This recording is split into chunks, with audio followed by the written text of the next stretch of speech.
இந்த நாளிலே நாம் சிந்திக்க இருக்கிற வேதவாட தலைப்பு சுத்திகரிக்கும் தேவன். தேவனாகிய கர்த்தர் அவர் பரிசுத்தர் என்று நமக்கு வெளிப்படுத்தி இருக்கிறார். நான் பரிசுத்தர். லவுடரா பேசுங்க சார், சவுண்ட் கொஞ்சம் கம்மியா இருக்கு. தேவனாகிய கர்த்தர் அவர் தனக்கு முன்பாக பரிசுத்த ஜாதியாக தெரிந்து கொண்டிருக்கிறார். காரணம், அவர் பரிசுத்தர். ஆகினால் நம்மை பரிசுத்தமாகும்படியாகவும் பரிசுத்தமாக்கும்படியாகவும் பரிசுத்தராக நிறுத்தும்படியாகவும் அவர் நம்மை அழைத்திருக்கிறார். இதை ஏசாயா தீர்க்க தரிசனத்தின் வழியாகவும் அப்போஸ்தலனாகிய யோவான் கண்ட தரிசனத்தின் வழியாகவும் நாம் பழைய ஏற்பாட்டிலும் புதிய ஏற்பாட்டிலும் நாம் தெளிவாக அறிந்து கொள்ள முடியும். ஏசாயா 6ஆம் அதிகாரம் 3ஆம் வசனத்துல ஏசாயா கண்ட தரிசனத்தின் காரியங்கள் எவ்விதமாக இருக்கிறது என்றால், உசியா ராஜா மரணமடைந்த பின்பு உன்னதமான சிங்காசனத்திலே தேவனாகிய கர்த்தர் வீட்டிருப்பதை கண்ட பொழுது அங்கு சேராபீன்கள் 2 இறக்கைகளால் தங்கள் முகத்தை மூடிக்கொண்டு 2 இறக்கைகளால் தங்கள் கால்களை மூடிக்கொண்டு 2 இறக்கைகளால் பறந்து அவர்கள் சொல்கிற காரியம், சேனைகளின் கர்த்தர் பரிசுத்தர் பரிசுத்தர் என்று அவர்கள் கூப்பிட்டு சொன்னார்கள் என்று ஏசாயாவுக்கு தீர்க்க தரிசனத்திலே காணப்பட்டது. அந்த தரிசனம் அது உரைக்கப்பட்டது. அதே போல அப்போஸ்தலனாகிய யோவான் வெளிப்படுத்தின விசேஷம் 4ஆம் அதிகாரம் 8ஆம் வசனத்தில் எழுதியிருக்கிறார், பரலோகத்திலே சிங்காசனத்தில் வீற்றிருக்கிறவரை நான் கண்டேன். அந்த சிங்காசனத்தை சுற்றிலும் 4 ஜீவன்கள் இருந்தன.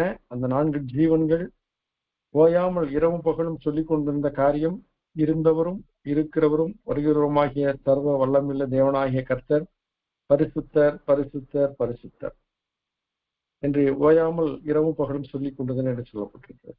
இதிலிருந்து நாம் அறிந்து கொள்கிற காரியம், நம்முடைய தேவனாகிய கர்த்தர் பரிசுத்தர். இன்றைக்கு மத வழிபாடுகளில் இருக்கிறவர்கள் பலவிதமான தெய்வங்களை வைத்திருக்கிறார்கள். ஆனால் இந்த பரிசுத்தம் என்ற வார்த்தை எந்த தெய்வத்துக்கும் ஒத்து வராது. காரணம், அவைகள் அப்படி அல்ல. ஆனால் நம்முடைய தேவனாகிய கர்த்தர் அவர் பரிசுத்தர். அவர் நம்மை சுத்திகரிக்கிற தேவன்.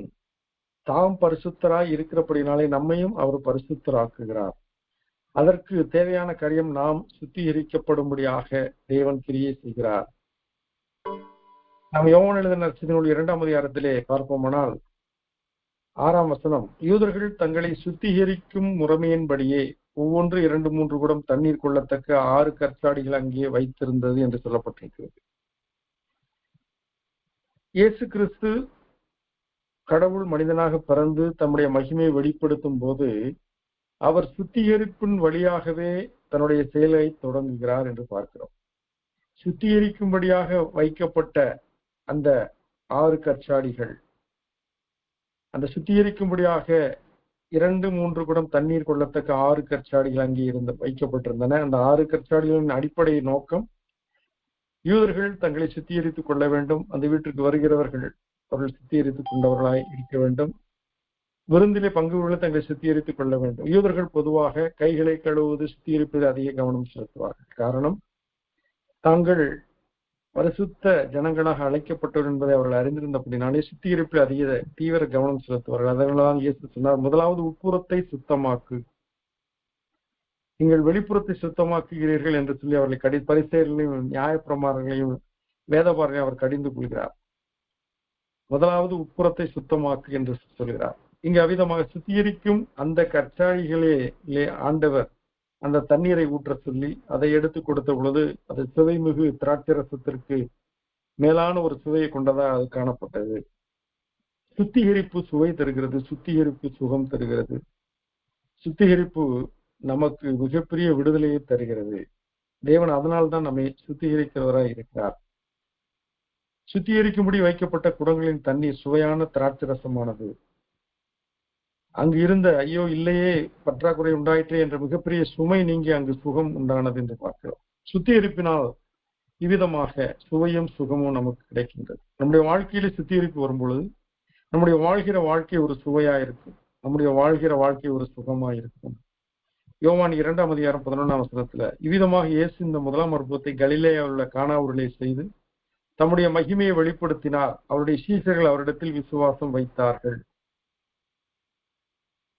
இங்கு கிறிஸ்து சுத்திகரிக்கும் காரியங்களின் வழியாக ஒரு பெரிய அற்புதத்தை செய்தார். நாம் சுத்திகரிக்கப்படுவதே தேவனுடைய அற்புதம் தான். ஒரு குருடன் சொல்கிறான், நான் முன்பு குருடனாயிருந்து இப்பொழுது காண்கிறேன். நாகமானுடைய குஷ்டரோகம் அந்த யோர்தான் நதியில் அவன் 7 முறை மூழ்கி எழுந்த பொழுது பிறந்த குழந்தையின் தோலை போல் அது அவ்வளவு அருமையாய் காணப்பட்டதாம். சுத்திகரிப்பு என்பது சுகத்தை தருகிறது, வாழ்க்கையிலே சுவை ஊட்டுகிறது.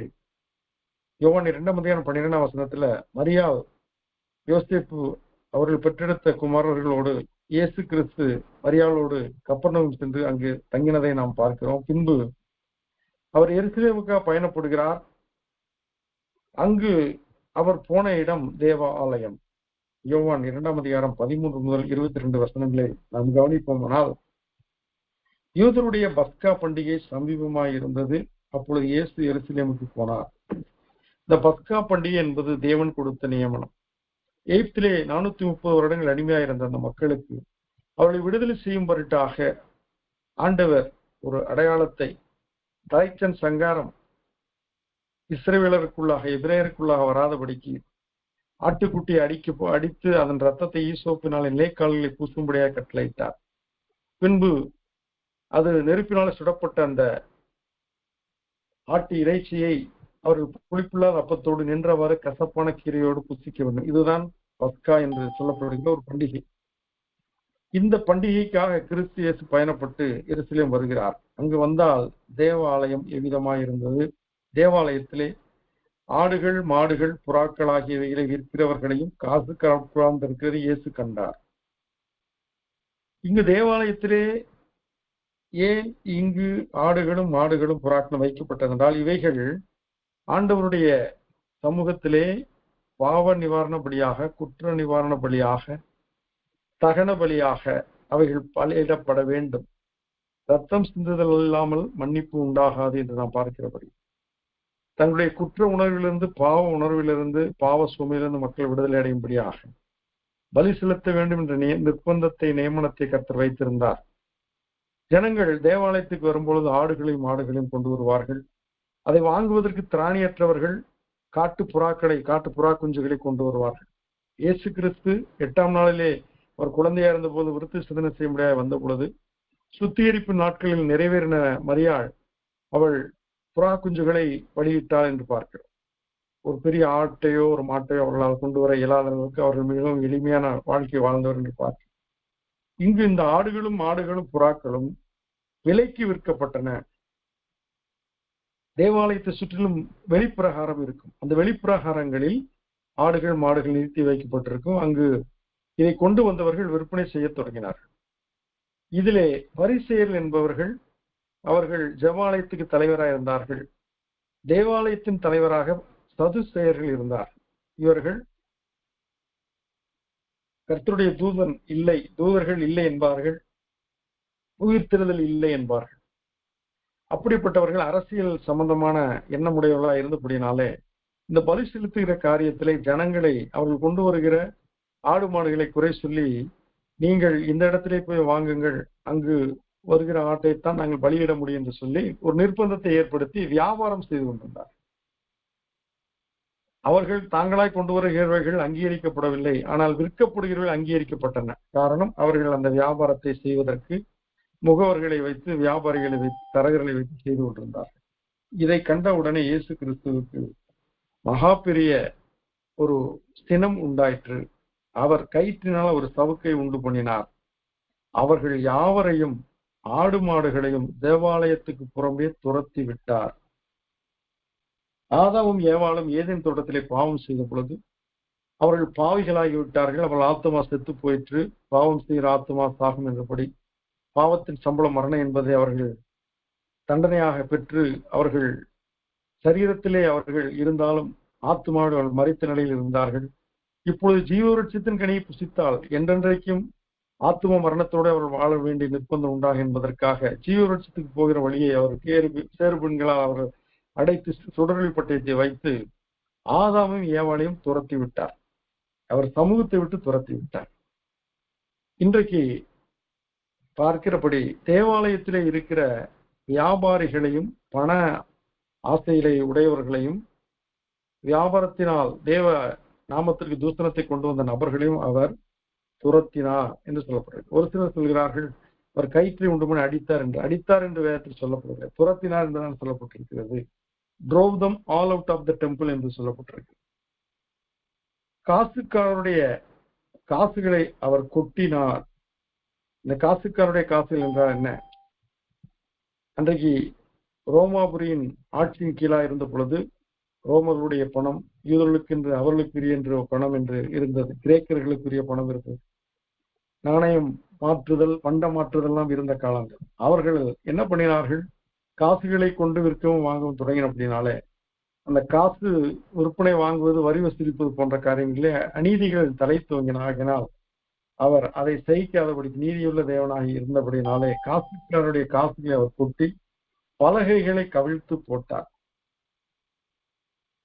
இது யோவான் எழுதின நற்செய்தி நூல் 2ஆம் அதிகாரத்தில் வருகிறது. ஆனால் மத்தேயு மார்க்கு லூக்காவை பார்க்கும் பொழுது அது இறுதியிலே பவனி முடிந்து எருசலேமிலே பவனியாக கழுதின் மேல் ராஜாவாகி அவர் மரியின் மேலும் கழுதின் மேலும் வருகிறார் என்ற அந்த வசனம் சகரியாலே சொல்லப்பட்டது நிறைவேறின பொழுது தேவாலயத்தை பிறந்து சுத்திகரித்தார் என்று சொல்லப்பட்டது. அப்படி என்றால் இது 2 சம்பவங்களா என்றால் வேத வல்லுநர்கள் சொல்கிறார்கள் இது 2 சம்பவங்கள் தான். ஊழியத்தை தொடங்கின பொழுது தேவாலயத்திலே சுத்திகரிப்பை தொடங்கினார். இந்த பூமியிலே சிலுவையிலே அவர் அறையப்படும் முன்பாக தேவாலயத்தை மறுபடியும் சுத்திகரித்தவராக இதை செய்தார் என்று சொல்கிறார். இது எப்படியானாலும் தேவன் சுத்திகரிக்கிறார் என்பதை இங்கு நாம் பார்க்கிறோம். அவருடைய தோற்றம் எவ்விதமாக இருந்திருக்க வேண்டும்? தேவன் அன்பாகவே இருக்கிறார் என்பதை நாம் அறிந்திருக்கிறோம். இப்பொழுதோ அவர் சினம் கொள்கிறவராய் இருக்கிறார். தீமை பார்க்க மாட்டாத சுத்த கண்ணராக அவர் சினம் கொள்ளுகிறவராக இருக்கிறார் என்று பார்க்கிறோம். அவர் பின்பு புறாவிற்குள்ளே நோக்கி இவைகளை இவ்விடத்திலிருந்து எடுத்துக்கொண்டு போங்கள், என் பிதாவின் வீட்டை வியாபார வீடாக்காதிருங்கள். And he said to those who sold doves, take these things away. Do not make my father's house a house of merchandise. என்ன காரியம்? நாம் ஆதி அப்போஸ்தலர் நடபடிகளை வாசிக்கிறோம். தங்களுக்கு உண்டானவைகளை விற்று ஜனங்கள் எல்லாரும் அப்போஸ்தலருடைய பாதத்திலே வைத்தார்கள் என்று சொல்லப்பட்டிருக்கு. அவர்கள் பாதத்திலே வைத்தார்கள் என்றால் அதற்குரிய மரியாதை காலின் கீழாக மிதியடி செருப்பு நாம் அணிந்து செல்வதை போல. உலகத்திற்குள் போகும்போது மிதியடியிலே செருப்பை நாம் அணிந்து செல்கிறோம். வீட்டுக்குள் வரும்போது அதை வெளியே விட்டுத்தான் உள்ளே வருகிறோம். அதை போல உலகத்திலே பயணம் செய்வதற்கு செலவழிப்பதற்கு தேவைகளை சந்திப்பதற்கு பணம் தேவைதான். அவைகளை எடுத்து நாம் பயன்படுத்துகிறோம். ஆனால் தேவனுடைய ஆலயம், தேவனுடைய குடும்பம், தேவனுடைய திருச்சபை, தேவனுடைய இயக்கங்களிலே பணம் சிங்காசனத்தில் அமரக்கூடாது. Money is a good servant but a bad master என்பார்கள். பணம் நல்ல ஒரு வேலைக்காரன், ஆனால் கொடுமையான எஜமானன் என்று சொல்லப்பட்டிருக்கிறது. அதனால் பணத்தை நாம் எந்த இடத்திலே வைக்கிறோம்? அதற்கு முதலிடம் கொடுக்கிறோமா, முன்னுரிமை கொடுக்கிறோமா, அதை குறித்து சிந்தித்துக் கொண்டிருக்கிறோமா? சில இடங்களிலே விபிஎஸ் சண்டே ஸ்கூல் நடத்துவதெல்லாம் இன்றைக்கு குறைந்திருக்கிறது, நிறுத்தப்பட்டிருக்கிறது. காரணம் அது நிறைய செலவாகும் என்கிறார். வாலிபர் கூட்டங்கள் அது செலவு மிக்க கூட்டங்கள். 3 நாள் கேம்ப் வைத்தோமானால் உணவு தர வேண்டும், தங்குமிடம் தர வேண்டும், பயண செலவுகள் செய்து அவர்களை அழைத்து கொண்டு வர வேண்டும். அவர்களிடத்தில் எந்த பணமும் எதிர்பார்க்க முடியாது. ஆனால் இவைகளெல்லாம் ஒளிந்து போய்விட்டன. காரணம் பணம் இன்றைக்கு கட்டிடங்கள் வாங்குவதிலும், கம்ப்யூட்டர் வாங்குவதிலும், பலவித சௌகரியங்களை செய்து கொள்வதிலும், வாகனங்கள் வாங்குவதிலும் செலவழிக்கப்படுகிறதே ஒழிய ஆத்துமாக்களை ஆதாம் பண்ணுகிற பணியிலே அவைகள் செலவழிக்கப்படுவது நிறுத்தப்பட்டு விட்டது. காரணம் பணம் வேறு ரூபம் எடுத்து இருக்கிறது. அது ஆத்துமாதாய பணிக்கென்று செலவழிக்கப்படாதபடிக்கு இந்த அழிந்து போகிற உலகத்திலே ஆஸ்தியிலே சம்பாதிப்பதற்காக பயன்படுத்தப்படுகிறது. அதனால்தான் வேதம் என்ன சொல்லியிருக்கிறது? பூமியிலே உங்களுக்கு பொக்கிஷங்களை சேர்த்து வைக்காதேங்கள், அநீதியான உலக பொருளால் மணி. அதனால் சிநேகிதரை சம்பாதிங்கள், பரலோகத்தில் உங்களை ஏற்றுக்கொள்வார் உண்டாகும்படி சிநேகிதரை சம்பாதிங்கள் என்று சொல்லப்பட்டிருக்கு. லோத்தின் மனைவி நினைத்துக் கொள்ளுங்கள் என்று இயேசு இந்த காலகட்டத்தில் தான் சொல்கிறார். அதைத்தான் பார்க்கிறோம். தேவனுடைய ஆலயத்தை பணத்தினாலே முதன்மைப்படுத்தி முன்னுரிமை நிறுத்தி அதை வீழ்த்தின பொழுது ஆண்டவர் சினமடைந்தார் என்று பார்க்கிறோம். அவர் அங்கு சுத்திகரிப்பை செய்கிறார். இன்றைக்கு பணம் என்பது ஆண்டவருக்கு சமமாக போட்டியிடுகிற ஒரு பர்சனாலிட்டி, ஒரு ஆழ்த்தத்துவம் உடைய ஒரு காரியம். அதற்கு உயிரில்லை என்றாலும் அது உயிர் உள்ளதாக இருப்பதாக எண்ணி மனிதர்கள் அதற்கு பின்னாக ஓடிக்கொண்டிருக்கிறார்கள். காசைதான் கடவுள் என்று சொல்கிறார்கள். இவைகளெல்லாம் ஆண்டவருடைய பார்வையில் அருவருப்பானவைகள். அப்பொழுது யூதர்கள் அவரை நோக்கி, நீர் இவைகளை செய்கிறீரே, இதற்கு என்ன அடையாளத்தை எங்களுக்கு காண்பிக்கிறீர் என்று கேட்டார்கள். இயேசு அவர்களுக்கு பிரதியுத்தரமாக, இந்த ஆலயத்தை இடித்து போடுங்கள், 3 நாளைக்குள்ளே இதை எழுப்புவேன் என்றார். அங்கு வந்த யூதர்கள் கேட்கிறார்கள், நீர் சுத்திகரிப்பு செய்கிறேன் என்று சொல்லி எல்லாரையும் துரைத்து விடுகிறீரே, எங்களுக்கு ஒரு அடையாளத்தை காட்ட வேண்டும். நீர் என்ன அதிகாரத்திலே இவைகளை செய்கிறீர் என்று சொல்லி எங்களுக்கு ஒரு அடையாளத்தை காட்ட வேண்டும் என்ற பொழுது இயேசு சொன்னார், இந்த ஆலயத்தை இடித்து போடுங்கள், 3 நாளைக்குள்ளே எழுப்புவேன் என்றார். இங்கு தேவனாய கர்த்தர் சொன்ன உருவகம் என்னவென்றால், இயேசு கிறிஸ்து தன்னுடைய சரீரத்தை குறித்து பேசுகிறார். ஆனால் அவர்களோ 46 வருடம் ஆயிற்று இந்த ஆலயம் கட்டப்படுவதற்கு, நீ இதை 3 நாளுக்குள்ள எப்படி எழுப்புவீர் என்று கேட்கிறார்கள். இங்கு தேவனாய கர்த்தர் நம்முடைய சரீரத்தை ஆலயமாக காட்டுகிறார். இந்த சரீரமாகிய ஆலயம் சுத்திகரிக்கப்பட வேண்டும். சுத்திகரிக்கிற தேவன் மனிதர்களை சுத்திகரிக்க விரும்புகிறார். அழைத்தவர்களை, அழைக்கப்பட்டவர்களை, தன்னிடத்தில் வந்தவர்களை அவர் சுத்திகரிக்க விரும்புகிறார். ஒரு குஷ்டரோகி அவரிடத்துல கேட்கிறான், உமக்கு சித்தமானால் என்னை சுத்தமாக்க உம்மாலாகும். அப்போது இயேசு சொல்கிறார், மனதுரை அவனை தொட்டு, எனக்கு சித்தம் உண்டு, நீ சுத்தமாக என்று சொல்லி அவனை குணமாக்கினார் என்று பார்க்கிறோம். சரீரமானது தேவனுடைய ஆலயமாக நமக்கு தெரியும். நம்முடைய சரீரத்திலே தேவன் வாசம் பண்ணுகிறார். மண்ணான நம்முடைய சரீரத்திலே மகிமையான ஆவியானவர் வாசம் பண்ணி கொண்டிருக்கிறார். இயேசு கிறிஸ்து வெளிப்படுத்தின விசேஷம் 3ஆம் அதிகாரம் 20ஆம் வசனத்தில் சொன்னபடி, இதோ வாசற்படியில் நின்று கதவை தட்டுகிறேன், ஒருவன் என் சத்தத்தை கேட்டு கதவை திறந்தால் நான் அவனுக்குள் பிரவேசித்து அவனோடு போஜனம் பண்ணுவேன், அவனும் என்னோடு போஜனம் பண்ணுவான் என்று சொல்லியிருக்கிறார். இது நம்முடைய வாழ்க்கையை குறித்தும் நம்முடைய வீட்டை குறித்தும் நம்முடைய அனைத்து காரியங்களும் அவரை நாம் ஆண்டவராக, ஆளுகை செய்கிறவராக அனுமதிப்பதற்கான ஒரு வாய்ப்பாக இந்த காரியம் சொல்லப்பட்டிருக்கிறது. நாம் அவரை அழைப்போமானால் அவர் நமக்குள் வருவார். இயேசு நம்மை அழைக்கிறார், உண்மைதான். நாமும் இயேசுவை அழைக்க வேண்டும். இந்த பரிதிமேய குருடன் இயேசுவை அழைத்தான். தாவீதின் குமாரனை எனக்கு இறங்கும் என்று அழைத்தான், கூப்பிட்டான். அவனை பேசாமல் இருக்கும்படி எல்லாரும் சத்தமிட்டாலும் அவன் இன்னும் சத்தமாய் கூப்பிட்டான், அழைத்தான். இயேசு அவனை அழைத்து வரும்படி சொல்லி, உனக்கு நான் என்ன செய்ய வேண்டும் என்று கேட்ட பொழுது, நான் பார்வை அடைய வேண்டும் என்றான். இயேசு சொன்னார், நீ பார்வை அடைவாயாக என்று சொன்னார். நாம் அவரை அழைக்கும் பொழுது அவர் நம் சத்தத்தை கேட்டு நமக்கு விருப்பமானவைகளை அவர் செய்கிறார். அதைத்தான் ஆண்டவர் சொன்னார், என்னை நோக்கி கூப்பிடு என்று கர்த்தர் சொல்லியிருக்கிறார். ஆபத்து காலத்தில் என்னை நோக்கி கூப்பிடு, நான் உன்னை விடுவிப்பேன் என்று சொல்லியிருக்கிறார். ஆகினால் நாம் அவரை அழைக்கும் பொழுது அவர் நம்மிடத்திலே செயல்படுகிறவராய் இருக்கிறார், நமக்குள் வாசம் பண்ணுகிறார், நமக்குள்ளாய் இருக்கிறார். நம்முடைய சரீரத்திலே அவருடைய பிரசன்னம் இருக்கிறது. ஆகினால் நம்முடைய சரீரம் தேவனுடைய ஆலயம், அதை சுத்திகரிக்கும்படியாக கர்த்தர் விரும்புகிறார். சரீரமாகிய ஆலயத்தை எப்படியெல்லாம் சுத்திகரிக்க வேண்டும் என்று சொல்லி நாம் சிந்திப்போம். 1 தீமோத்தேயு 5ஆம் அதிகாரம் 22ஆம் வசனத்துல பவுல் தீமோத்தேயுக்கு எழுதுகிறார், உன்னை சுத்தவானாக காத்துக்கொள், கீப் யுவர் செல்ஃப் பியூர், உன்னை சுத்தவானாக காத்துக்கொள். வெண்மையான உடை அணிந்து நாம் பயணம் செய்து வரும் பொழுது அந்த உடை அழுக்காகி விடுகிறது. அந்த வெண்மை மறைந்து அழுக்குகள் தென்படுகின்றன. அதை நாம் துவைத்து மறுபடியும் வெண்மையாக்குகிறோம். அதே போல நம்முடைய வாழ்க்கையில இந்த பூமியிலே பாரமான யாவற்றையும் நம்மை சுற்றி நெருங்கி நிற்கிற பாவத்தையும் நம் தள்ளிவிட்டு விசுவாசத்தை துவக்கிறவரும் முடிக்கிறவருமா இயேசு கிறிஸ்துவை நோக்கி நமக்கு நியமித்திருக்கிற ஓட்டத்திலே பொறுமையோடு ஓடும்படியாக கர்த்தர் நம்மை அழைக்கிறார். ஆனால் நம்முடைய சரீரத்தை சுத்திகரிக்க தேவன் விரும்புகிறார். நம்மை நாமே சுத்தமானாக காத்துக்கொள்ள அவர் விரும்புகிறார். 2 தீமோத்தேயு 2ஆம் அதிகாரம் 21ஆம் வசனத்துல, ஆகையால் ஒருவன் இவைகளை விட்டு தன்னை சுத்திகரித்துக் கொண்டால் அவன் பரிசுத்தமாக்கப்பட்டதும் எஜமானுக்கு உபயோகமானதும் எந்த நற்கிரியைக்கும் ஆயத்தமாக்கப்பட்டதுமான கணத்திற்குரிய பாத்திரமாய் இருப்பான். நாம் பால் வாங்கும் பொழுது அந்த பாத்திரம் சுத்தமாய் இருக்க வேண்டும் என்று சொல்லி அதை சுத்திகரித்து வாங்குகிறோம். அழுக்கான பாத்திரத்திலே பால் வாங்குவோமானால் அந்த பால் கெட்டு போய் விடுகிறது. ஆண்டவருடைய ஆசீர்வாதங்களை நம்முடைய வாழ்க்கையிலே அசுத்தங்கள் இருக்குமானால் அவைகள் அரித்து போட்டு விடுகின்றன, அவைகள் அலங்கோலமாகி விடுகின்றன. இஸ்ரவேலை ஆசீர்வதிப்பது எனக்கு பிரியம் என்று கர்த்தர் சொல்லி இருக்கிறார். ஆனால் சம்பாதிக்கிற பையை பொத்தலான பையிலே போடுகிறவராய் நாம் சம்பாதித்தோமானால், அவருடைய சத்தம் கேட்டு சித்தத்தை செய்ய நாம் மறுப்போமானால், நம்மை சுத்திகரிக்க நாம் ஆண்டவருக்கு இடம் கொடாது இருப்போமானால் நாம் இந்த பிரச்சனைக்குள்ள சிக்கிக்கொள்வோம்.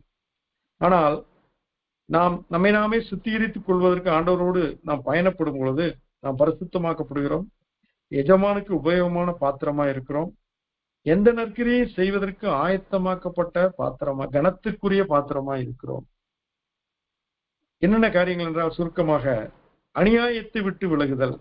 தேவன் நீதியுள்ளவர், அவரிடத்தில் அநீதி இல்லை, அவர் வாயில் வஞ்சனை இல்லை, அவர் பொய் சொல்ல ஒரு மனிதன் அல்ல, மனமாறும் அனுபவத்திறனும் அல்ல, அவர் உள்ளதை உள்ளதென்று இல்லதை இல்லதென்று சொல்லுங்கள் என்று சொன்னவர். அவர் அநியாயத்தை விட்டு விலகும்படி நம்மை நாமே சுத்திகரிக்க கர்த்தர் நம்மை அழைக்கிறார். 2 தீமோத்தேயு 2:19 கிறிஸ்துவின் நாமத்தை சொல்லுகிற எவனும் அநியாயத்தை விட்டு விலக கடவன் என்பது அதற்கு முத்திரையாயிருக்கிறது. எதற்கு? தேவனுடைய உறுதியான அஸ்திபாரமாகிய நாம், திருச்சபையில இருக்கிற நாம், தேவனுடைய சந்ததியாய் இருக்கிற நாம் முத்திரிக்கப்பட்டிருக்கிறோம்.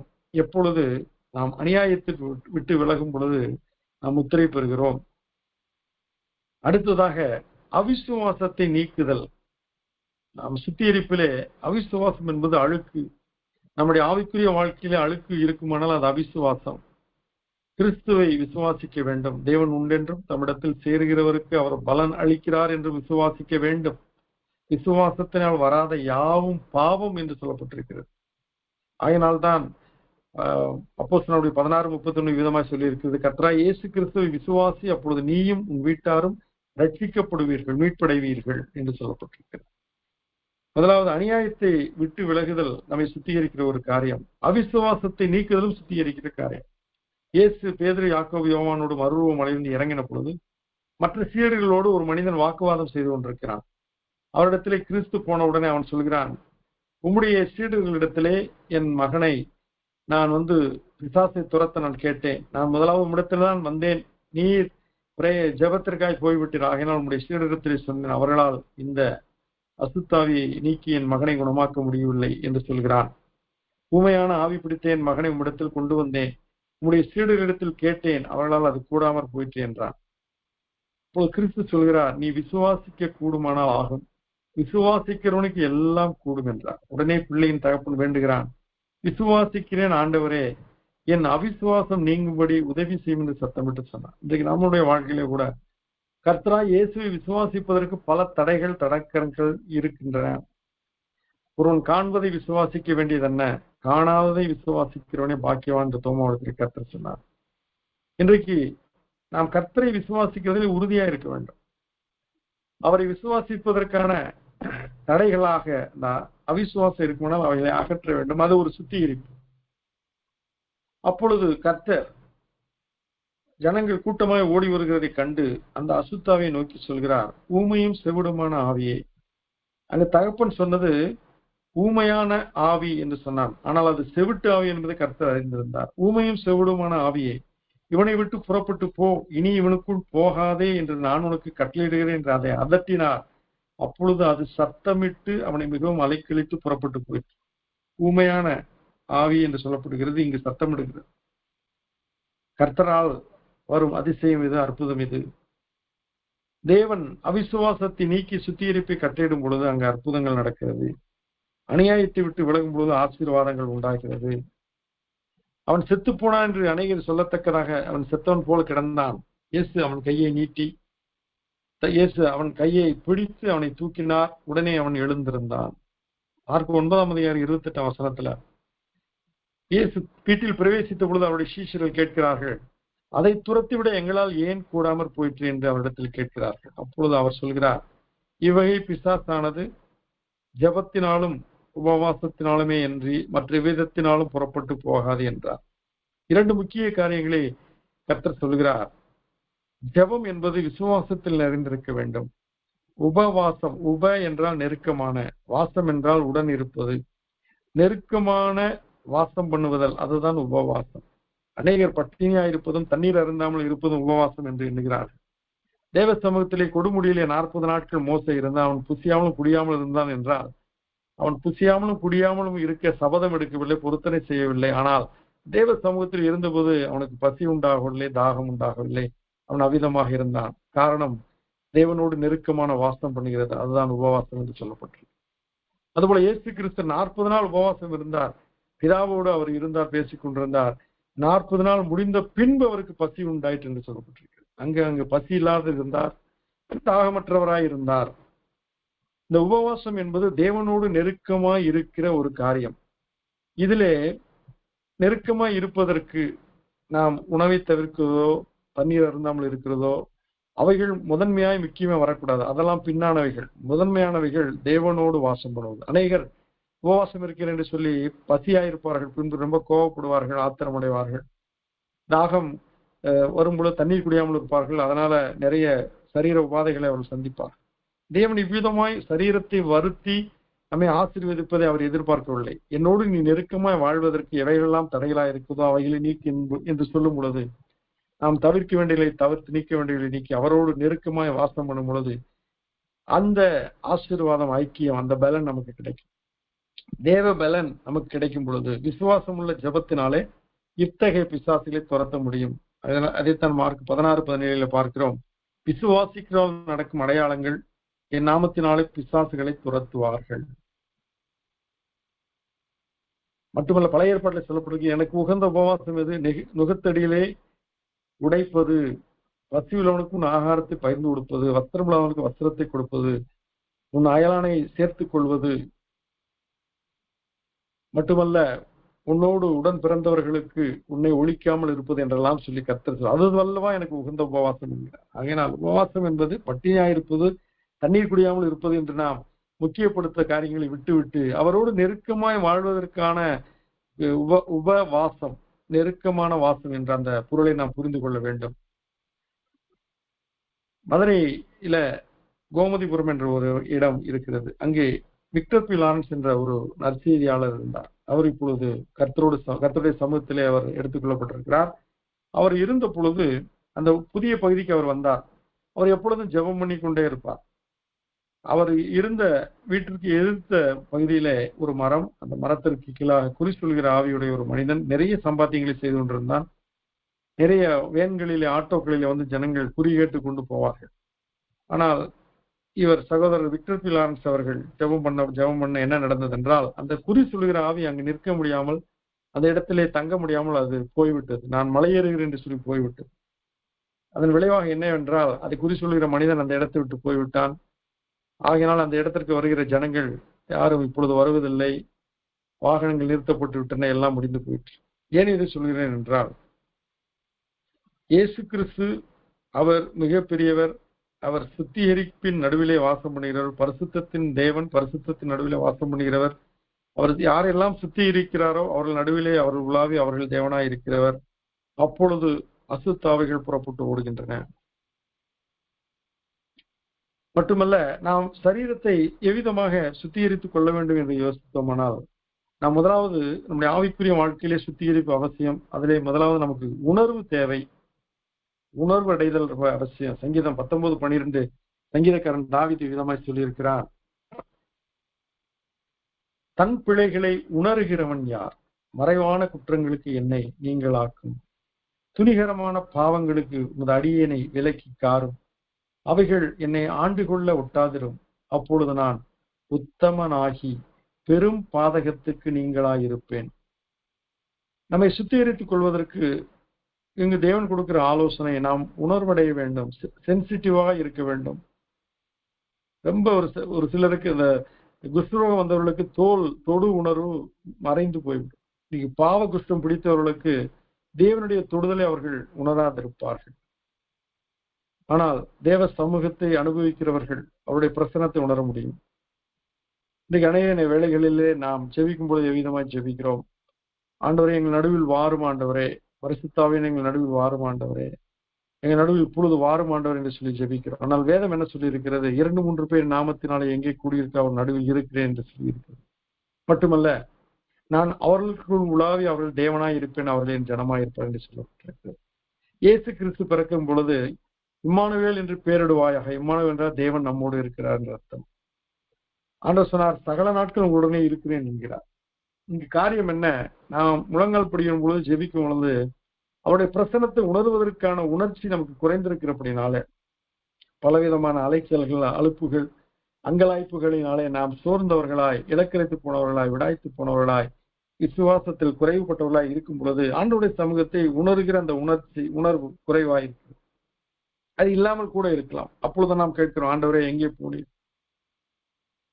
எலிசா சொல்கிறார், எலியாவின் தேவன் எங்கே என்று சொன்னபடி கர்த்தர் எங்களோடு இருப்பாரானால் இவையெல்லாம் எங்களுக்கு சம்பவிப்பது ஏன் என்று பழைய ஏற்பாட்டு பக்தர்கள் சொன்னபடி நாமும் சொல்லிக் கொண்டிருப்போம், மங்களாய்த்து புலம்பிக் கொண்டு இருப்போம். ஆனால் நாம் நம்முடைய உணர்வுகளை சாராதபடிக்கு கர்த்தருடைய வசனத்தை சார வேண்டும். அவர் சொன்ன வார்த்தை என்ன? நான் உங்களுக்குள் உலாவி உங்கள் தேவனாய் இருப்பேன், நீங்கள் என் குமாரரும் குமாரத்திகளுமாய் இருப்பீர்கள் என்று கர்த்தர் சொல்லியிருக்கிறார். நாம் உணர்வு படைதல் ரொம்ப அவசியம். நம்மை குறித்தும் நம்முடைய காரியங்களை குறித்தும் உணர்வடைய வேண்டும், தேவனுடைய பிரசனத்தை உணர்வடைய வேண்டும். அதனால் பிழைகளை உணர்ந்து அவை களைகளை நீக்க வேண்டும். முதலாவது காரியம் உணர்வடைதல். இரண்டாவது, நாம் சுத்திகரிப்பில் இரண்டாவது நாம் செய்ய வேண்டிய காரியம் மனம் திரும்புதல். ஆண்டவர் அதைத்தான் பிரசங்கித்தார். அவர் செபுலோன் நப்தன் வழியாக வந்த பொழுது மனம் திரும்புங்கள், பரலோக ராஜ்யம் சமீபத்திருக்கிறது இயேசு கிறிஸ்து அவர் பிரசங்கம் பண்ண தொடங்கினார் என்று சொல்லப்பட்டிருக்கிறது. மனம் திரும்புதல் என்பது நம்முடைய மனதை கிறிஸ்துவிடம் திருப்புவது. ஆயக்காரன் தூரத்திலே நின்று தன் கண்களை வானத்துக்கு ஏறெடுக்க துணியாமல் தன் மார்பிலை அடித்துக் கொண்டு, தேவனே பாவியாக என் மேல் கிருபையாயிரும் என்றான். அவனை நீதிமானாக்கப்பட்டு சென்றான் என்று கர்த்தர் சொல்லியிருக்கிறார். அப்படி என்றால் இத்தகைய மனம் திரும்புதல் அவசியம். நாம் யார் என்பதை நாம் அடையாளம் கண்டு அக்னாலேஜ் பண்ணி ஆண்டவரிடத்துல அறிக்கையிட்டு, ஆண்டவரே நான் என் பாவங்களுக்காக மனம் திரும்புகிற மனஸ்தாபப்படுகிற திரும்புவது கர்த்தர் நம்மை மன்னிக்கிறவராய் இருக்கிறார். அதைத்தான் தீர்க்கதரிசியாகிய யோவான் ஸ்நானன் சொன்னார், மனம் திரும்புதலுக்கு ஏற்ற கனிகளை கொடுங்கள். ஆவிக்குரிய கனி என்று நாம் பார்க்கிறோம். இங்க மனம் திரும்புதலுக்கு ஏற்ற கனி. ஆகா, அவன் தன்னுடைய காரியங்களுக்காக மனம் திரும்பின பொழுது அதை கர்த்தர் கண்டு அவன் நாட்களிலே அந்த பொல்லாப்பை செய்யாதிருந்தார் என்று சொல்லப்பட்டிருக்கு. இனிமே மக்கள் மனம் திரும்பினார்கள். கர்த்தர் அவளுக்கு அருமையான யோனா தீர்க்கதரிசி மூலம் சொன்ன காரியங்கள் 40 நாள் கவிழ்க்கப்பட்டு போகின்ற காரியங்கள் தாமதிக்கப்பட்டன. ஆனால் பின்பு அவைகள் கவிழ்க்கப்பட்டு போனது உண்மைதான். மனம் திரும்பும் பொழுது கர்த்தர் அவரிடத்தில் மனம் இறங்குகிறார். மனம் திரும்புகிறவர்களுக்கு மனம் இறங்குகிறார். சுத்திகரிப்பின் நாடுகளுக்கு அவர் சுத்தம் பண்ணுகிற தேவனாய் இருக்கிறார். உணர்வுடைய வேண்டும், மனம் திரும்ப வேண்டும். மூன்றாவதாக அறிக்கையிட்டு விட்டுவிட வேண்டும். பாவங்களை மறைக்கிறவன் வாழ்வடைய மாட்டான், அவைகளை அறிக்கை செய்து விட்டு விடுகிறவன் இரக்கம் பெறுவான். பழையவைகளை களைந்து புதியவைகளை தரித்துக் கொள்ள கர்த்தர் நம்மை அழைக்கிறார். 1 தெசலோனிக்கேயர் 5ஆம் அதிகாரம் 22ஆம் வசனத்துல பொல்லாங்காய் தோன்றுகிற எல்லாவற்றையும் விட்டு விலகுங்கள். இன்றைக்கு நம்முடைய வாழ்க்கையில மனசாட்சி என்பது மனுஷனுடைய ஆவி கர்த்தர் தந்த தீபமாய் இருக்கிறது. அது உள்ளத்தில் உள்ளவையிலே ஆராய்ந்து பார்க்கும் என்று சொல்லப்பட்டிருக்கு. நமக்கு பொல்லாங்காய் சில காரியங்கள் தோன்றினால் அதை விட்டு விலகிவிட வேண்டும். இரவில நாம் பயணப்பட்டு எங்கேயாவது நடந்து செல்லும் பொழுது ஒரு சர்ப்பத்தை குறித்தோ ஒரு இன்ஸ்டிங் நமக்கு வருமானம் அந்த இடத்துக்கு போகாது இருப்பது நல்லது தானே. அதே போல வாகனத்தை ஓட்டும் பொழுது அதிவிரைவு ஆபத்து என்ற ஒரு இன்ஸ்டிங் வரும்போது வேகத்தை குறைக்க வேண்டும். இந்த இடத்திலே ஹார்ன் கொடுக்க வேண்டும், இந்த இடத்திலே நிதானமாய் செல்ல வேண்டும் என்று சொல்லி நமக்கு எப்படி இன்ஸ்டிங் வருகிறதோ அதே போல பொல்லாங்காய் தோன்றுகிற எல்லாவற்றையும் விட்டு விலகுங்கள். எபேசியர் 4:22 முந்தினை நடக்கைக்குரிய மோசம் போக்கும் இச்சையாலே கெட்டு போகிற பழைய மனுஷனை களைந்து போடுங்கள் என்று சொல்லப்பட்டது. தகுதியிலே விழுந்த நாம் ஆடைகளை முதலாவது களைந்தால்தான் நம்மை சுத்திகரிக்க முடியும். அதே போல பாவங்கள் களையப்பட வேண்டும். கிறிஸ்துவ உடையவர்கள் தங்கள் மாம்சத்தையும் அதன் ஆசை இச்சையிலும் சிலுவில் அறைந்திருக்கிறார்கள் என்று சொல்லி கலாத்தியர் 5:24 சொல்லப்பட்டிருக்கிறது. அதனாலே அறிக்கையிட்டு விட்டு விடுதல் அவசியம். அடுத்ததாக புதியவைகளை நாம் தரித்துக் கொள்ள வேண்டும். கிறிஸ்துவுக்கு முன்னான வாழ்க்கை, கிறிஸ்துவுக்கு பின்னான வாழ்க்கை. உங்கள் உள்ளத்திலே புதிதான ஆவி உள்ளவர்களாகி மெய்யான நீதியிலும் பரிசுத்தத்திலும் தேவனுடைய சாயலாக சிருஷ்டிக்கப்பட்ட புதிய மனுஷனை தரித்துக் கொள்ளுங்கள். புட் ஆஃப் புட்டான் என்பார்கள். பழையவைகளை கலைந்து போட்டு புதிய வேலையை தரித்துக் கொள்ளணும். இது நம்முடைய காரியம். சுத்திகரிப்பில் நாம் தேவனோடு செயல்படுகிற காரியம்.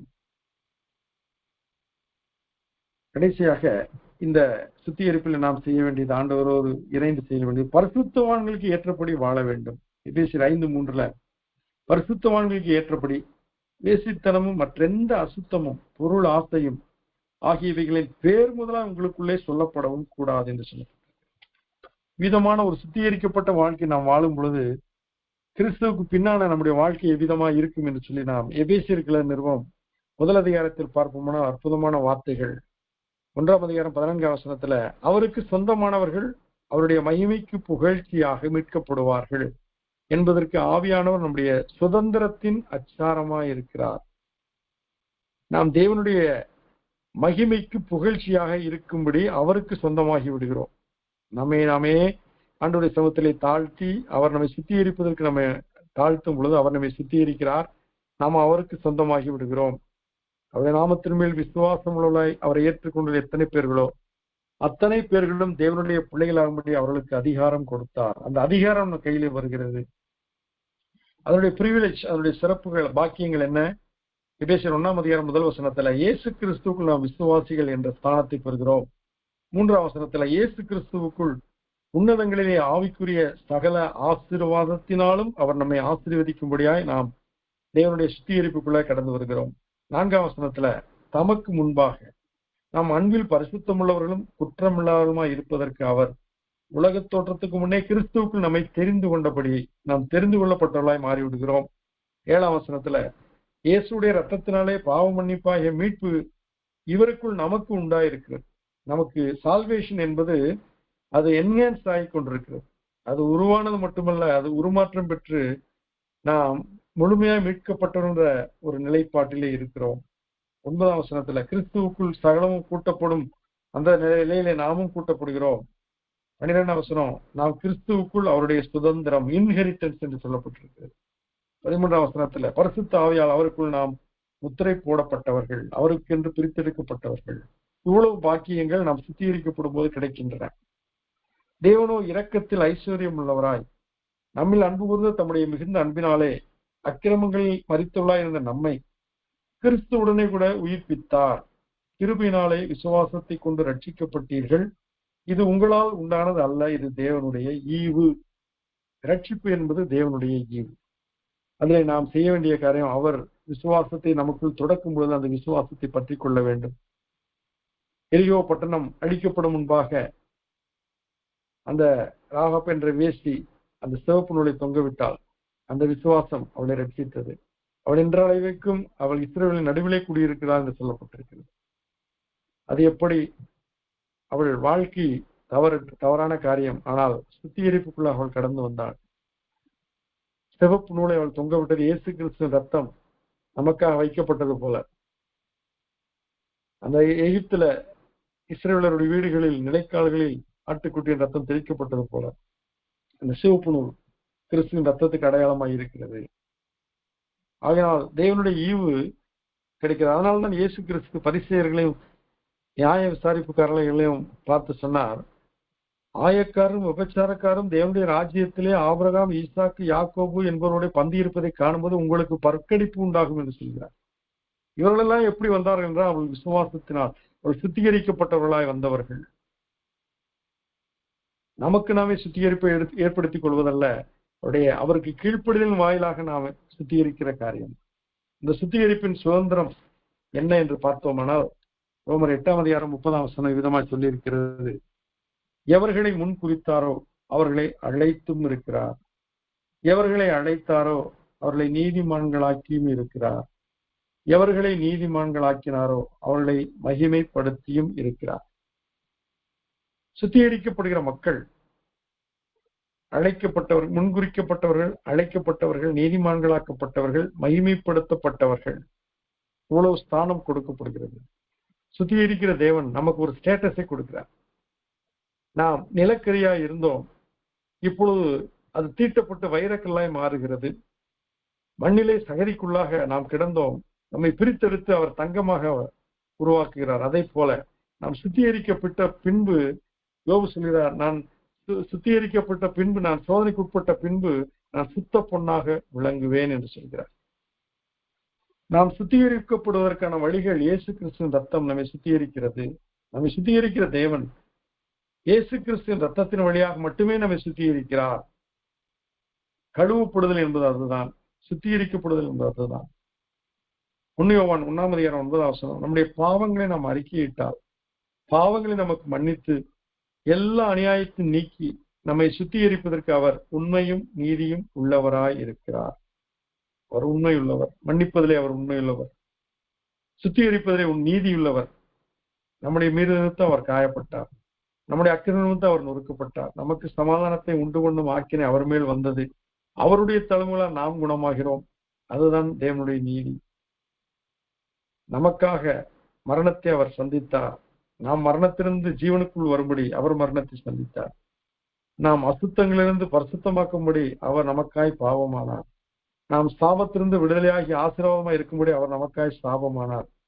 மரத்திலே தூக்கப்பட்ட எவனும் சபிக்கப்பட்டவன் என்று சொன்னபடி அவர் நமக்காய் சாபமானார் என்று சொல்லப்பட்டிருக்கிறது. நாம் பரலோகத்துக்கு ஏறும்படி அவர் பாதாளத்திலே இறங்கினார் என்று சொல்லப்பட்டிருக்கிறது. இதெல்லாம் இயேசு கிறிஸ்துவின் ரத்தம் நமக்காய் சிந்தப்பட்டதற்கான இந்த புண்ணியத்தின் காரியங்களாகும். 1 யோவான் 1:7 இயேசு கிறிஸ்துவின் ரத்தம் சகல பாவங்களை நீக்கி நம்மை சுத்திகரிக்கும் தேவன் நம்மை அவருடைய ரத்தத்தினாலே சுத்திகரிக்கிறார். வெளிப்படுத்திய விசேஷம் 12:11 ஆட்டுக்குட்டியின் ரத்தத்தினாலும் தங்கள் சாட்சியின் வசனத்தினாலும் சாத்தானை பிசாசானவனை ஜெயித்தார்கள் என்று சொல்லப்பட்டிருக்கிறது. நாம் பிசாசை ஜெயிக்க வேண்டுமானால், மாம்சத்தை ஜெயிக்க வேண்டுமானால், உலகத்தை ஜெயிக்க வேண்டுமானால் நம்மால் முடியாது. ஆனால் இயேசு கிறிஸ்துவின் ரத்தம் நமக்குள் வைக்கப்பட்டபடினாலே, அந்த ரத்தத்தின் மேன்மையினாலே, வல்லமையினாலே நாம் இவைகளை மேற்கொள்ள முடியும், ஜெயிக்க முடியும். யோவான் 17:17 விதமாக சொல்லியிருக்கிறது. தேவ வசனம் நம்மை சுத்திகரிக்கிறது. இயேசு கிறிஸ்துவின் ரத்தம் நம்மை சுத்திகரிக்கிறது. தேவனுடைய வசனம் நம்மை சுத்திகரிக்கிறது. உம்முடைய சத்தியத்தினாலே அவர்களை பரிசுத்தமாக்கும். உம்முடைய வசனமே சத்தியம் என்று சொல்லப்பட்டிருக்கிறது. மட்டுமல்ல, வசனத்தை கேட்டு நீங்கள் இப்பொழுதே சுத்தமாய் இருக்கிறீர்கள் என்று கர்த்தர் சொல்கிறார். வாலிபன் தன் வழியை எதனால் சுத்தம் பண்ணுவான்? உம்முடைய வசனத்தின்படி தன்னை காத்துக் கொள்வதனால் தானே. நான் உமக்கு விரோதமாய் பாவம் செய்யாதபடி உம்முடைய வாக்கை என் இருதயத்திலே வைத்து வைத்தேன் என்று சொல்லி 119:7-9 நாம் வாசிக்கிறோம். அதனால் வசனம் நம்மை பரிசுத்தமாக்கும். அவர் தமது வசனத்தை அனுப்பி அக்கிரமங்களை மன்னித்து நோய்களை குணமாக்குகிறார் என்று சொல்லப்பட்டிருக்கு. அப்படி என்றால் நம்மை சுத்திகரிப்பதற்கு இரவும் பகலும் வேதத்தில் நாம் தியானமாக இருக்கும் பொழுது நாம் சுத்திகரிக்கப்பட்ட ஒரு வாழ்க்கையை கர்த்தருக்கு முன்பாக வாழ முடியும். எபேசியர் 5:26-27 தாம் அதை திருவசனத்தை கொண்டு தண்ணீர் முழுக்கினால் சுத்திகரித்து பரிசுத்தமாக்குவதற்கும் கரை திரை முதலானவைகள் ஒன்றும் இல்லாமல் பரிசுத்தமும் பிழையற்றதுமான மகிமையல்ல சபையாக அதை தமக்கு முன்பாய் நிறுத்திக் கொள்வதற்கும் தம்மைத்தாமே அதற்காக ஒப்புக் கொடுத்தார். அவர் நமக்காக பலியானார், நமக்காக ரத்தத்தை சிந்தினார். உலக தோற்றம் முதல் அடிக்கப்பட்ட ஆட்டுக்குட்டி என்று சொல்லப்பட்டிருக்கிறது. அவருடைய ரத்தம் நமக்காய் சிந்தப்பட்டபடினாலே நாம் இன்றைக்கு சுத்திகரிக்கப்படுகிறோம். அவருடைய வசனம் நமக்குள் வரும் பொழுது நாம் சுத்திகரிக்கப்படுகிறோம். அவர் தமது வசனத்தை அனுப்பி நம்மை சுத்திகரிக்கிறார். அடுத்ததாக பரிசுத்த ஆவியானவர் நம்முடைய பலவீனங்கள் நமக்கு உதவி செய்கிறார்.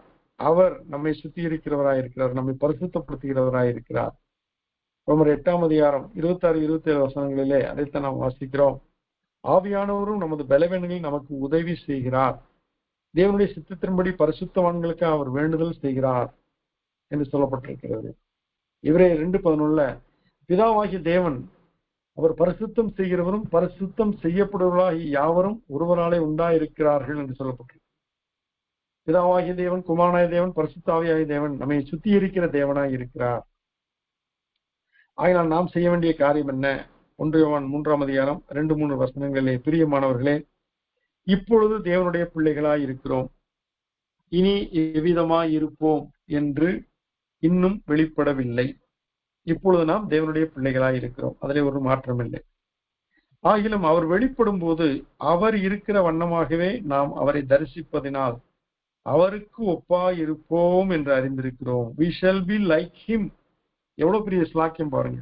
நாம் சுத்திகரிக்கப்படுகிற வாழ்க்கை வாழும் பொழுது, அவர் சுத்தமுள்ளவராய் இருக்கிற போல நாமும் சுத்தமாய் வாழும் பொழுது, உங்களை அழைத்தொரு பரிசுத்தராய் இருக்கிறது போல நீங்களும் உங்கள் நடக்கையில் எல்லாவற்றிலும் பரிசுத்தராய் எங்களை சொன்ன அந்த வார்த்தைக்கு கீழ்ப்படியும் பொழுது அவரை நாம் தரிசிப்போம். அவர் வருகிறார், அவர் சீக்கிரமாய் வருகிறார். அவரை நாம் தரிசிப்போம். அப்பொழுது எவ்விதமா நாம் இருப்போம்? அவருக்கு ஒப்பாய் இருப்போம். we shall be like him என்று சொல்லப்பட்டிருக்கு. எவ்வளவு அற்புதமான காரியம். சுத்திகரிக்கிறவன் அவன் தன்னை சுத்திகரித்துக் கொள்வதனால் மட்டுமல்ல பிறரையும் சுத்திகரிக்க வேண்டும். வேதம் என்ன சொல்லியிருக்கிறது? எவருடைய பாவங்களை மன்னிக்கிறோடு அவருடைய பாவங்களை நானும் மன்னிக்கிறேன் என்று கர்த்தர் சொல்லியிருக்கிறார். அதற்கு என்ன காரியம்? ஒரு முறை ஒரு விபத்திலே ஒரு மனிதர் அடிபட்டு ஆஸ்பத்திரியிலே இருந்தார். அவர் த்ரோட்ல ரத்தம், மூக்கு வழியா ரத்தம் வெளியே போயிட்டு இருக்கு. அவர் மரணத்தை சந்தித்துக் கொண்டிருக்கிறார். அவரோடு பேசவோ இது செய்ய முடியாது. அப்பொழுது நானும் இன்னொரு நபரும் போய் சேர்ந்து ஜெபிக்கிறோம். ஆண்டவரே, இந்த மனிதனுடைய பாவங்களை நீர் மன்னியும், இவருடைய பாவங்களுக்காக நீர் ரத்தம் சிந்தினீர். இவர் இப்போது ஜெபிக்கிற நிலையில இல்லை, அவர் ஒரு சுயநினைவிலும் அவர் இல்லை. ஆனாலும் நீர் சொன்னீர, எவருடைய பாவங்களை மன்னிக்கிறோம் நானும் அவளுக்கு மன்னிக்கிறேன்னு சொன்ன அந்த வார்த்தையின்படி ஜெபிக்கிறோம், இவரை மன்னிங்க ஆண்டவரேன்னு சொன்னோம். அவர் இறந்து போனார். நான் விசுவாசிக்கிறேன் அந்த நபர் பரலோகத்தில் இருப்பார் என்று. காரணம், நாம் ஆண்டவரிடத்தில் எதை கேட்கிறோம் அதை பெற்றுக்கொள்கிறோம். நாம் போகிற இடங்களிலே பாவங்களை மன்னித்து ஜெபிக்க வேண்டும். ஆண்டவருடைய பாவங்களை மன்னிங்க ஆண்டவரே. ஆண்டவர் சொல்கிறார், நீ ஆசீர்வதிக்கிற நான் ஆசீர்வதிப்பேன், நீ சபிக்கிற நானும் சபிப்பேன் என்கிறார். ஆகினால் நாம் பாவங்களை மன்னிக்கும்படியாக கர்த்தரிடத்திலே சுத்திகரிப்பின் காரியங்களில் ஊழியத்தில் ஈடுபட வேண்டும். அப்பொழுது சுத்திகரிக்கப்பட்ட ஒரு ஜனத்தை நாம் எழுப்ப முடியும். அவர் மேல் இப்படிப்பட்ட நம்பிக்கை வைத்திருக்கிறவன் எவனும் அவர் சுத்தமுள்ளவராய் இருக்கிறது போல தன்னையும் சுத்திகரித்துக் கொள்கிறான். நாம் சுத்திகரிக்கிற காரியம் மிக அவசியம். நம்முடைய தோற்றம், புறத்தோற்றம் சுத்திகரிப்பாக இருப்பது முக்கியம்தான். ஆனால் உள்தோற்றம் முக்கியமா இருக்க வேண்டும். உள்ளான மனிதன் நாளுக்கு நாள் புதிதாக்கப்படும் சுத்திகரிப்பு நமக்கு அவசியம். நம்முடைய உள்ளான மனிதன் நாளுக்கு நாள் விருத்தி அடைய வேண்டும், வளர்ச்சி அடைய வேண்டும், ஆவிக்குரிய காரியங்களே வளர வேண்டும். அதைத்தான் பவுல் சொல்கிறார், நான் ஒரு மனுஷனை அறிவேன், நான் அப்பொழுது சரீரத்தில் இருந்தேனோ சரீரத்துக்கு புறம்பே இருந்தேனோ நான் அறியேன். அவன் 3ஆம் வானம் வரைக்கும் எடுத்துக் கொள்ளப்பட்டான், பலவித தூதருடைய பாஷைகளை கேட்டான் என்று சொல்லப்பட்டது. அது உள்ளான ஒரு மனிதனுடைய காரியம். இன்னைக்கு நாம் தேவனுடைய தரிசனங்களையும் சொப்பனங்களையும் பெற்று அவருடைய தீர்க்கதரிசனமான வார்த்தைகளை பேசுவதற்கு நாம் உள்ளான மனிதர்களை நாளுக்கு நாள் சுத்திகரிக்கப்பட்டு வளர வேண்டும். ஒருவன் கிறிஸ்துக்குள் இருந்தால் புது சிருஷ்டியாயிருக்கிறான், பழையவைகள் ஒளிந்து போயின, எல்லாம் புதிதாக என்று சொல்லப்பட்டிருக்கிறது. ஆகினால் இப்படிப்பட்ட நம்பிக்கை வைத்திருக்கிற எவனும், அவர் வரும்பொழுது அவரை போல நான் இருப்பேன் என்று நம்புகிற எவனும் அவர் சுத்தமுள்ளவராய் இருக்கிறது போல தன்னையும் சுத்திகரித்துக் கொள்ளுகிறான். 1 யோவான் 3:6 விதமாக சொல்லியிருக்கிறது. அவர் நிலைத்திருக்கிற எவனும் பாவம் செய்கிறது இல்லை. பாவம் செய்கிறது இல்லை என்றால் என்ன? கான்ஸ்டன்ட் சின்னிங், தொடர்ச்சியான பாவத்திலே நிலைத்திருப்பது, ஹேபிச்சுவல் சின் என்று சொல்லப்பட்டிருக்கு. புகைப்பிடிப்பதை சிலரால் விட முடியாது, மது அருந்துவதை சிலரால் விட முடியாது, தீய சிந்தனை துர்ச்சிந்தனை சிலரால் விட முடியாது. இதெல்லாம் தொடர்ச்சியான பாவ பழக்க வழக்கங்கள். இப்படிப்பட்ட பழக்க வழக்கங்கள் சுத்திகரிக்கிற நபருக்கு உண்டாயிருக்காது. என் கால் சரிக்கிற பொழுது உங்களுடைய கிருபை என்னை தாங்கிட்டு என்பது போல சில சூழ்நிலைகளிலே ஒரு ஆட்டுக்குட்டி ஒரு சகதியிலே விழுந்தால் அது அங்கு லைத்து கொண்டு சந்தோஷமா இருக்காது. காரணம், அது இருக்கிற இடம் அது அல்ல, அது எழுந்து விடும். சகதியில் நான் கிடப்பதற்கு நான் இல்லை என்று சொல்லி அதை எழுந்து விடும். ஆனால் பன்றி சகதியிலே உழன்று கொண்டிருக்கும். அதுபோல பாவத்தில் இருக்கிற நபர்கள், பாவத்தை விரும்புகிறவர்கள் அதில் உழன்று கொண்டிருப்பார்கள். ஆனால் சுத்திகரிக்கப்பட்ட நபர்கள், சுத்திகரிக்கும்படியாக அழைக்கப்பட்ட நபர்கள், அதிலே அவர்கள் நிலைத்திருக்க முடியாது. அதைத்தான் இங்கு நான் பார்க்கிறேன். அவர்கள் நிலைத்திருக்கிற எவனும் பாவத்தில் நிலைத்திருப்பதில்லை என்று பொருள். 1 யோவான் 3:9 தேவனால் பிறந்த எவனும் பாவம் செய்யான் என்று சொல்லப்பட்டிருக்கு. இங்க காரியம் என்ன? தேவனால் பிறந்த எவனும் பாவத்தில், எந்த ஒரு பாவத்திலும் நிலை நிற்க மாட்டான், ஒரு ஹேபிச்சுவல் சின்ல அவன் இருக்க மாட்டான் என்று சொல்லப்பட்டிருக்கு. காரியம் என்ன? சில வேளை சில சர்க்கிள்கள், சில வேளை சில பலவீனங்கள் வரலாம், ஆனால் அதிலே நாம் நிலைத்திருக்க போவது இல்லை. அதனால்தான் இதை வேதம் விதமாக சொல்லியிருக்கு, தேவனால் பிறந்த எவனும் பாவத்தில் நிலை நிற்க மாட்டான். இவ்விதமாய் கர்த்தருடைய சுத்திகரிக்கிற தேவன் நம்மை சுத்திகரிக்கும் பொழுது நாமும் நம்மை சுத்திகரித்துக்கும் ஆண்டவருடைய சமூகத்திலே நிலைத்திருக்கும் பொழுது நாம் மிகுந்த கனிகளை கொடுப்போம். ஆண்டவர் சொல்கிறார், என் பிதா திராட்சை தோட்டக்காரன், நான் திராட்சை செடி, நீங்கள் மிகுந்த கனிகளை கொடுக்கும்படி என் பிதா சுத்தம் செய்கிறார், உங்களை சுத்திகரிக்கிறார் என்று சொல்லப்பட்டிருக்கு. தன் இஷ்டத்துக்கு விடப்பட்ட பிள்ளை தாய்க்கு வெக்கத்தை உண்டு பண்ணும். கவாத்து செய்யப்படாத கொய்யா மரங்களோ திராட்சை செடிகளோ கனிகள் தருவதில்லை. அவைகள் அவ்வப்பொழுது கட் செய்யப்படும், கிளை நறுக்கி களை பிடுங்கப்படும். அப்பொழுது அவைகள் பார்ப்பதற்கு அலங்கோலமா இருக்கும், ஆனால் கனிகள் மிகுதியாய் வரும். நம்முடைய வாழ்க்கையிலே ஆண்டவர் சீர்திருத்தி சீர்பொருந்த செய்வார்.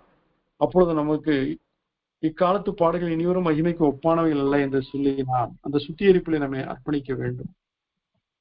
1 தெசலோனிக்கேயர் 5:23 பவுல் ஒரு வாழ்த்துதலை சொல்கிறார், சமாதானத்தின் தேவன் தாமே உங்களை முற்றிலும் பரிசுத்தமாக்குவாராக. உங்கள் ஆவி, உங்கள் ஆத்துமா, உங்களுடைய சரீரம் முழுவதும் நம்முடைய கர்த்தராகிய இயேசு கிறிஸ்து வரும்போது குற்றமற்றதாய் இருக்கும்படி காக்கப்படுவதாக என்று சொல்லி ஒரு வாழ்த்துதலை கொடுக்கிறார். சமாதானத்தின் தேவன் தாமே உங்களை முற்றிலும் பரிசுத்தம் ஆக்குவாராக, முற்றிலும் உங்களை சுத்திகரிப்பாராக என்று சொல்லப்பட்டது.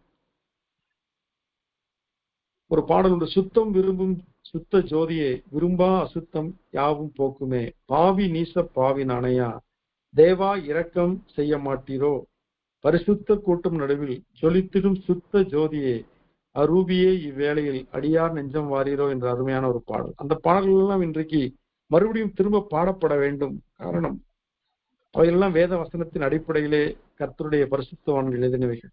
பழைய பாடல்கள் திரும்ப பாடப்பட வேண்டும். அப்பொழுது சுத்திகரிப்பு உண்டாகும். ஒரு நபர் சொன்னார், எழுப்புதலுக்கான அடையாளம் பாடல்கள் கிளர்ச்சி அடையும், எழும்பும், பழைய பாடலும் புதிய பாடல்களும் உருவாகும், பழைய பாடல்கள் திரும்பி கொண்டு வரப்படும், புதிய பாடல்கள் தோற்றுவிக்கப்படும் என்று சொல்லி, அது இவைகளெல்லாம் எழுப்புதலுக்கு அடையாளங்கள் என்று சொன்னார். இன்றைக்கு நாம் பழைய பாடல்களை, பாமாலை, கீர்த்தனை, புத்தளிச்சு பாடல்கள், இவைகளை மிகவும் மனப்பாடமாக நமக்கு தெரிய வேண்டும்.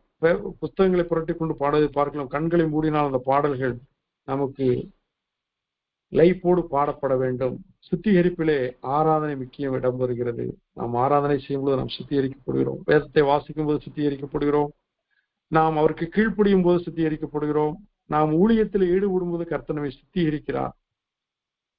நாம் அதிகமாக ஊழியத்திலே அவருக்கென்று ஈடுபடும் போது பாவத்திலே சிக்கிக்கொள்ளாதபடி அவர் நம்மை காப்பாற்றுகிற தேவனாய் இருக்கிறார்.